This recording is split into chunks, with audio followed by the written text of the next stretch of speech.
माता मंदिर प्रधानमंत्री नरेंद्र मोदी पहुंच चुके हैं। आज के दिन की शुरुआत पूजा अर्चना के साथ बीकानेर का उनका आज का ये कार्यक्रम, जहां पर राजस्थान को कई परियोजनाओं की सौगात प्रधानमंत्री देने वाले हैं।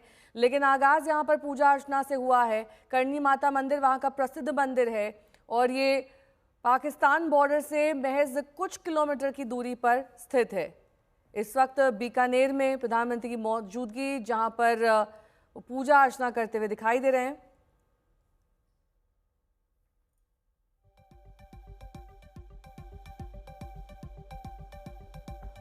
तो आज का ये महत्वपूर्ण दौरा ऑपरेशन सिंदूर के लिहाज से भी माना जा रहा है, क्योंकि इसी के पास पाकिस्तान का वो एयरबेस था जिसे भारत ने नेस्तनाबूद किया था। और ऐसे में प्रधानमंत्री वहां से चंद किलोमीटर की दूरी पर पहुंचकर यहां पर कई कार्यक्रमों में शिरकत करने वाले हैं।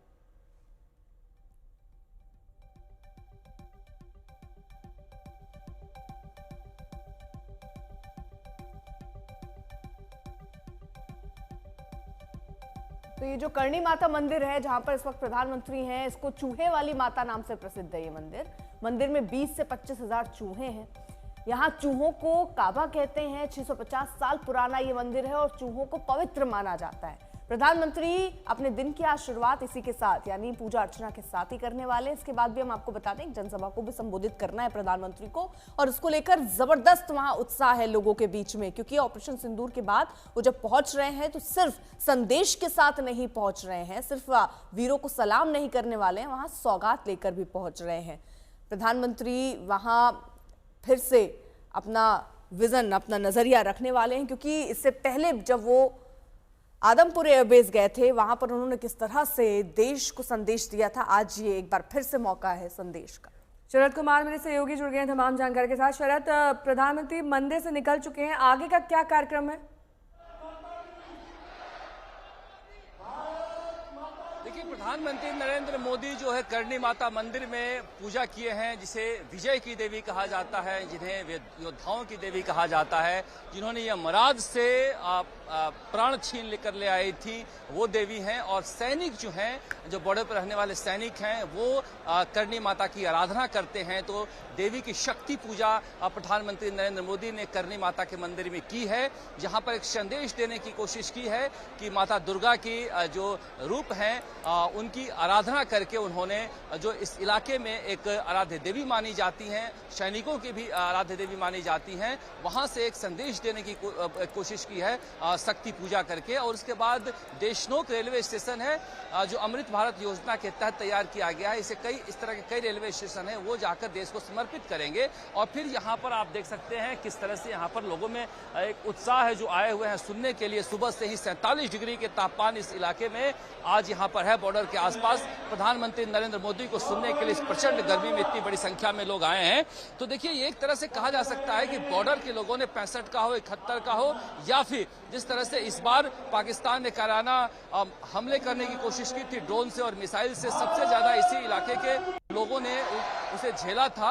वहां आकर एक दिखाना कि हम सबके साथ हैं, बॉर्डर पर रहने वाले लोगों के साथ हैं, सेना के साथ हैं। नाल एयरपोर्ट पर वायुसेना के सैनिकों के अड्डे पर उतरे हैं और वहां से उनके डेवलपमेंट की कितनी चिंता है, उनके विकास की कितनी चिंता है, उसकी भी संदेश यहाँ पर विकास की आधारशिला रखकर देंगे। लोकसभा अध्यक्ष ओम बिरला समेत 4 राज्यों के मुख्यमंत्री वीडियो कॉन्फ्रेंसिंग से जुड़ रहे हैं। देवेंद्र फडणवीस भी जुड़ रहे हैं, उसका नायब श्री सैनी भी जुड़ रहे हैं, भजन लाल शर्मा भी होंगे, 4 राज्यों के राज्यपाल भी होंगे।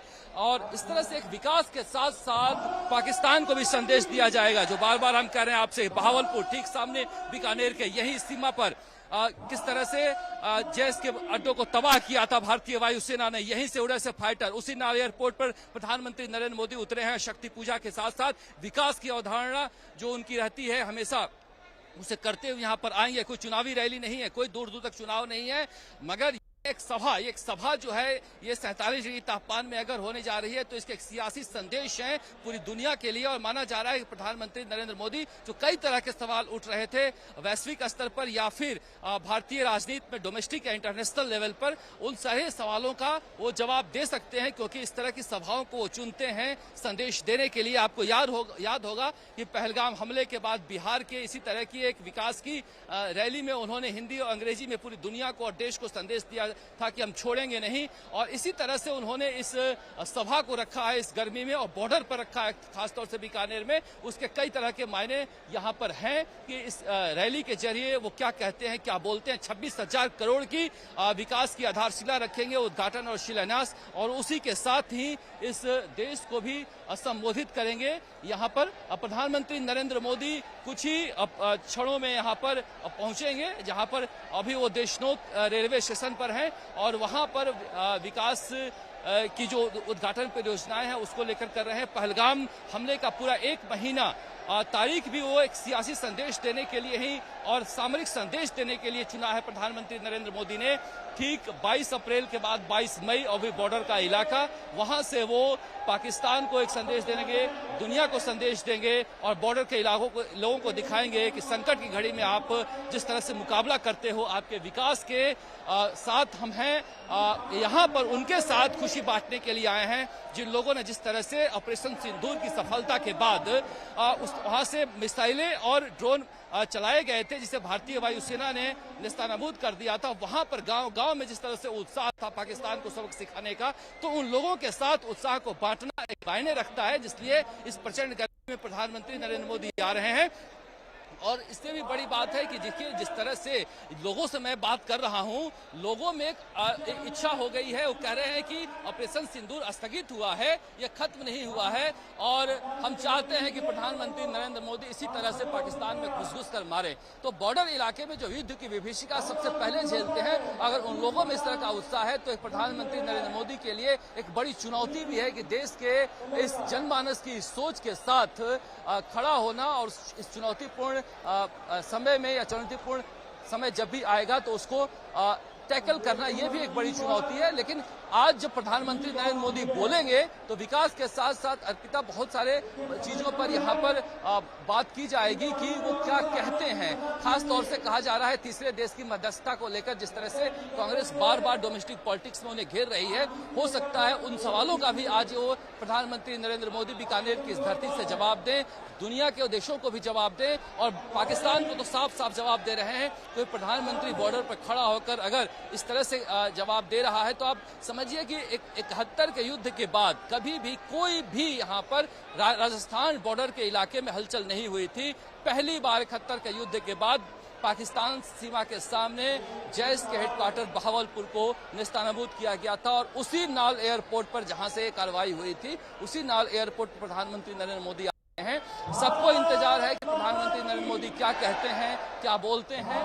और ये जो भारत माता के नारे गूंज रहे हैं और केसरिया साफा जो भारतीय आन बान शान का प्रतीक है, जो राजस्थान के वीरता का प्रतीक है, साथ ही NCC cadet, ex army man, इस सभी लोगों को बुलाया गया है। तो केवल विकास की अवधारणा नहीं है, विकास के साथ साथ देशभक्ति और राष्ट्र प्रेम की अवधारणा है। जहां पर कहीं भी आप बीजेपी की भले ही सभा हो रही है, कहीं भी आप भगवा झंडा नहीं देखेंगे, बीजेपी का झंडा नहीं देखेंगे, तिरंगा लहरा रहा है और तिरंगे के बीच यहाँ पर किसी भी बीजेपी नेता का पोस्टर नहीं है, केवल राष्ट्र भक्ति का ऑपरेशन सिंदूर के बैनर पोस्टर